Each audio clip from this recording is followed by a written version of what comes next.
నాగశ్విన్ గారు హాయ్. ఇక్కడ hi sir, ఈ సినిమాలో వైజయంతి మూవీస్లో అవడే సుబ్రహ్మణ్యం దగ్గర నుంచి యాక్ట్ చేసిన వాళ్ళు అందరూ ఉన్నారు. నాని, నవీన్ పోల్శెట్టి ఎందుకు లేరు? One question. And second one, release రోజున చాలామంది అంటే సోషల్ మీడియాలో కావచ్చు ఎక్కడైనా కర్ణుడి కంటే అర్జునుడే గొప్ప అన్నట్టు ఒక డిబేట్ నడిచింది. వీటికి మీరు ఏమంటారు? అంటే ఆ డిబేట్ రావడం అనేది చాలా మంచిది అనిపిస్తుంది సార్ బేసిక్లీ. ఎందుకంటే అది ఒక దాని గురించి ఆర్గ్యూ చేస్తుంటే సడన్లీ ఇంకొకటి తవ్వుతారు సడన్లీ మహాభారతము అండ్ ధర్మం అధర్మం గురించి ఫైట్ చేస్తూ ఉంటారు. సో అది మంచిది అనిపిస్తుంది.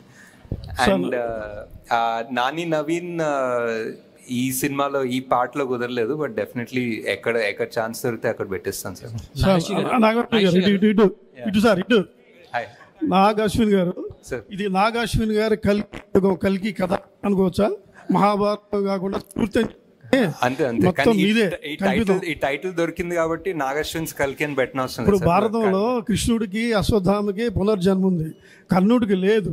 దాన్ని మీరు ఎలా తీసుకున్నారు? ఎక్కడి నుంచి అడాప్ట్ చేశారు? వీరమరణం పొందిన వాళ్ళంతా మోక్ష ప్రాప్తి పొందుతారని ఉంది భారతంలో. మన ప్రవచనకర్తలు కానీ పెద్దవాళ్ళ పుస్తకాలు కానీ ఈ కర్ణుడినే ఎంచుకోవడం కారణం ఏంటి? Part 2 sir. Part 2 okay. అయితే శంబాల నగరం అని కూడా ఉంది ఆల్రెడీ.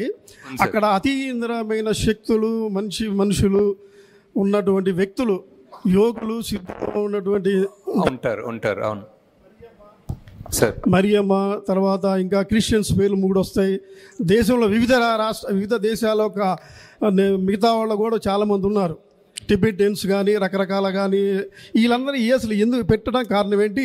అంటే నాకు శంబాలా అనే కాన్సెప్ట్ చాలా ఇంట్రెస్టింగ్ ఎందుకు అనిపిస్తుంది అంటే సార్, శంబాలా అనేది మనం అనుకుంటాము అండ్ మన కల్చర్లో, మన హిందూ రిలీజియన్లో ఉంది, టిబెటన్లో ఉంది.